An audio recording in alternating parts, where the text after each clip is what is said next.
Hello guys, it is ACM for short here, and today I am bringing you just a part of the Paper Mario the 1000-Year-Old walkthrough, and not only that, but I am actually bringing you the entire chapter 7 in one part of the walkthrough. So here we are on the moon. If you don't know how to do that, you can go ahead and check the previous part. And the moon creatures that we see here are these spiked cliffs, and they're pretty annoying, I'm not gonna lie. They have like 6 HP and 5 defense, I think, so it's pretty much a pain in the ass. I advise using Earth Tremor or Showstopper, so either one is great. And I got that nice little level up, so eventually you can head left or right. Either way, you will eventually encounter this giant fortress in the background. Okay, now this fortress is the X-Naut base, and we will see in just a second. Yes, we will. So what you want to do is switch the baud rate and blow up this rock, and that will reveal a nice little hidden pipe, and you go inside and it'll go over here. You go in the background, and apparently you can jump higher than the entire thing. And enter. Okay. Good. Now we're going to enter here, and your partner's going to say, oh. Yeah, okay. That's what he says, by the way. That's what it said. And I'm going to switch to Yoshi, and it's going to say on the thing, it's going to say question mark, because we don't know where we're at yet, even though it's kind of obvious, but yeah. So we're going to walk into the building and be greeted by two black X-Nauts. I can't remember what they're called, but they have 10 HP, and they're pretty annoying. And 1 defense, which makes it even more annoying, so Yoshi and Goombella can't hurt them without the power-ups. But yeah. So here we go, we're going to tattle them real quick. There we go, they're elite X-Nauts, that's what it is, and their attack is 5. They're pretty annoying. Not too bad, but they're annoying. So once you beat them, you can go ahead and fully heal yourself with that heart block, or save with the save block. Either way. And, yeah, so, okay, so Peach is here, we're like, yeah, let's go. So we're in the XNaut Fortress, just by assumption. And the first thing we're going to do is head to the right, because that's pretty much all I can do right now, so head to the right, and you will see an elevator that is closed, obviously, right there. Closed elevator, and then you're going to see this doorway. Now, once you head in this doorway, yes, I ran from him, you're going to see this room. It's going to show a pathway of lights, and then it's going to disappear. So you got to memorize that pathway. You should be able to do it. It's not too hard. It might be different than mine in the video, so don't judge it off of mine, but yeah, so make sure you pay attention. If you didn't catch it, just go out the door and come back in, and it'll reset it and show you.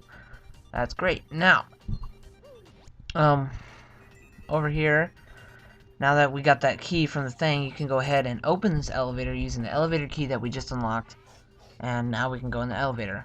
You're going to go ahead and choose sub-level 2, which will take you to the basement floor 2, basically. So it's going to take you down 2 floors, and this is where we're going to spend most of this entire basin. So once we get over here, you're going to head all the way over to the left. And all the way at the left, you'll see another one of these things, except this one has a map on the background. As you can see, there's a map on 2 pictures in the background. It'll always be the same as this one, too. This one's kind of hard to judge, though, because you can't really tell the distance and widths between which cube is cube, so you're going to have to kind of guess a little bit. So once you get over there, you get a card key. Now, you're going to be collecting 3 of these just to get into the next part, so we're going to collect 3 of them. We have 1 now, and now we're going to head for our second one. Now our second one is really easy to do, and now this place might look familiar to you from all the Princess Peach parts we've done, but before we get into that, let's fight this XNaut PhD, and we're going to go ahead and tattle him with Goombella, just to confirm and show you guys what's up. And here we go. Okay, so they have 9 HP and 0 defense, so they're a little bit less than the XNaut Elite. But they got potions and stuff, so they're kind of crazy with their magic potion shit. So yeah, that's that for the XNaut PhD. Now this place should look familiar now. We were sent here one time in Princess Peach's mission when we were completely invisible, and we had to go into Grodus's office, if you remember that. So that's where we're going now. We're going to Grodus's office where Princess Peach was earlier. So you're going to head all the way to the far right. And we will be in his office. Now you'll see this red Yux, and his name is... oh, I can't remember his name. But this one's a pain in the ass to kill. He generates 2 mini Yuxes after each turn instead of 1, like a regular Yux. And if he has 4, he will fuck you up. Like, dead serious, he will kill you. For max HP, he will kill you. So it's X Yux, that's what he's called. And he will have 2 mini X Yuxes, which have 2 HP. and it's kind of annoying. You will die if you don't seriously take that battle with him seriously. But here's another card key. It's on Gross's desk, and I'm not even gonna risk it because I died to that X twice actually. So I was just like, yeah, I'm just gonna tattle him and get the fuck out of there. The reason why I died to him twice was because I was tattling, and then I was trying to run away because Goombella was hurting both times, and I didn't want her to die because I wanted to tattle some other stuff. But yeah, so if you head over here in this room, the room to the left of the red elevator, you'll see an open air vent, and you are allowed to do a super jump thingy, and you will see this nice room up here. Now, if you head to the one directly to the left of it, you can go sideways and fall down the vent, and have Yoshi or Koops go ahead and grab that cog. And the cog is just a gear piece, basically, which will allow a gear to work. So now we are done here with this floor. Actually, no, we are not. We're going to head to the one door to the right of the red elevator now. And just take a nice little glimpse at this pink note over here. It says, today's code is 014029. Don't forget it. 014029. 014029. 014029. Okay, got it. If you don't got it, I do. So, pretty easy code to remember too. I don't know why, but it was pretty easy to remember. So yeah, okay. So once we go into the green elevator, we're going to go back up to sub-level 1. Now remember, we have 2 of the 3 card keys I said we needed. Now we have that code also, which is 014029. And we're going to head all the way to the left before we do anything. And you are allowed to open this door. And you will see this is a crane game, which will have all those prize rewards. Now if you come over here and put that cog in that we found, it's going to let the gears work. You press the left button, then the right button, then the middle button. It'll activate the game, and then you can pick up your badges or coins or star piece or whatever you want that's over there by pressing A on that main machine that's right there. So that's pretty much that. You don't need to do that. That's just kind of a side mission thing. And yeah, now we're going to head all the way to the far right. To the right, to the right. You can press A on this pink thing. 014029 is what you're going to enter. You should know that code by heart by now. So 014029, and bam. Hit done, and I accidentally hit no, but you hit yes. And there you go. It's going to go code accepted, or access code accepted. Open in, and now we're going to go to a quiz game. Dun dun dun. And so we're going to have to answer 5 question quizzes, which are all pretty easy questions.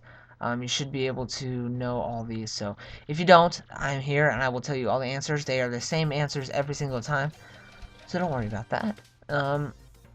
Yeah, okay, so here we go. Okay, question number 1 is exactly what's hidden here? And it is the elevator key, which is the 3rd one. Are you sure about that? Yes, I am. I am very sure. Is that your final answer? Yar, you're correct. But that was an easy one. You won't do so well in the next one. I guarantee that. Here we go, suck. Now, question number 2. What's the name of the girl in Peterburg who was waiting patiently for Koops' return? It is Koopy-Koo, but those were some funny answers. I don't know if you saw them. Flavio and Petuni and... question 3 is Goomba, Lava Bubble, Buzzy Beetle, and Boo. How many legs do they have total, or feet? And it is actually 6 feet, because a Lava Bubble and a Boo has 0 feet. And a Buzzy Beetle has 4, and a Goomba has 2. So the answer is 6. And, here we go. Question 4. It's elementary for non-idiots. Where was the one, the only diamond star? And it is in Hooktail's belly. Yes, I am 100% sure about that. Thank you for asking, though. And you're correct, you jerk.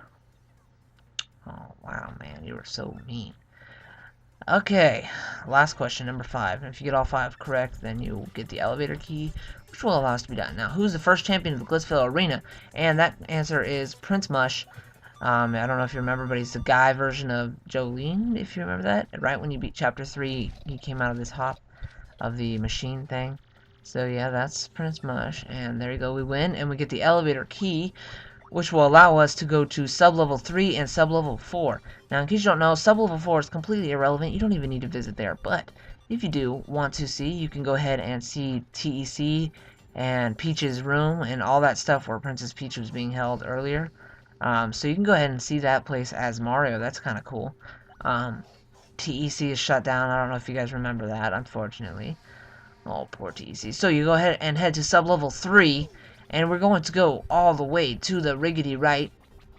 And I think this, yeah, sorry. Actually, we're going to the left. Okay, we'll go to sublevel 2, unlock this elevator, then go down to sublevel 3. Excuse me, I am all mushed together and stuff. So go to sublevel 3, finally, and we're going to go ahead and go to the left to get our third and figgity final card key or whatever it's called. I can't remember what they're called now. Now this room is kind of a tricky bitchy kind of thing. I actually had to do it about 3 or 4 times. It's pretty annoying. But this light is kind of moving. You're like, oh, this is simple enough. You just got to stay on the light.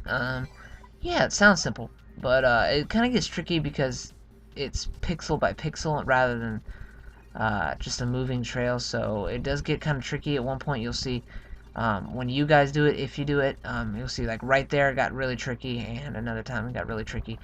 You will kill yourself. Well, you won't kill yourself, but yeah. Okay, there we go. Card key. Now we have all 3, and now we can head to the right, to the right.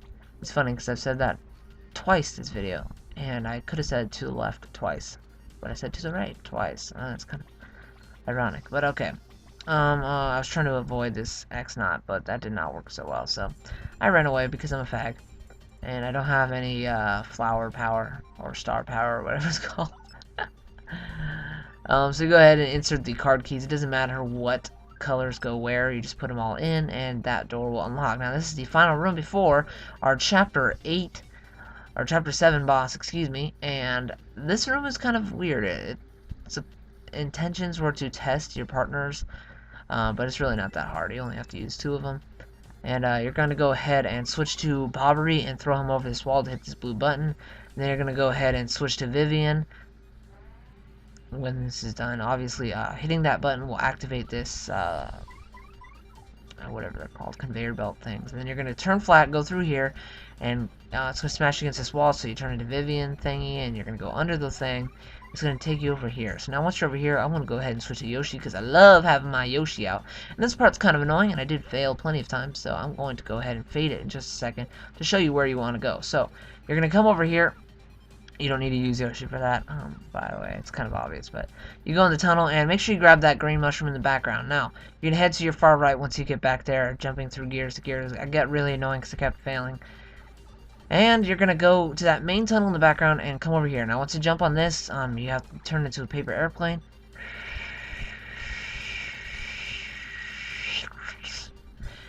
Grab that card key. And that's the last time. Now you're going to have to go all the way in the background again, come out of this green tunnel again. But this time, instead of turning into a paper airplane, you're going to go ahead and fall on this. Thanks to those chains. Jump from here or use coops and hit that button like that. And that will create a visible set of stairs. So hopefully you guys did enjoy this part of the Paper Mario the 1000-Year Door walkthrough. We're getting done with this thing. I'm trying to finish it because nobody's watching it. And yeah, I think nobody's watching it because not that many people played this game. But I got a decent amount of views on the Pokemon series. But anyways, that is pretty much it, guys. Hopefully you enjoyed. And I'm Iggity out, alright? I feel you, son. Bye.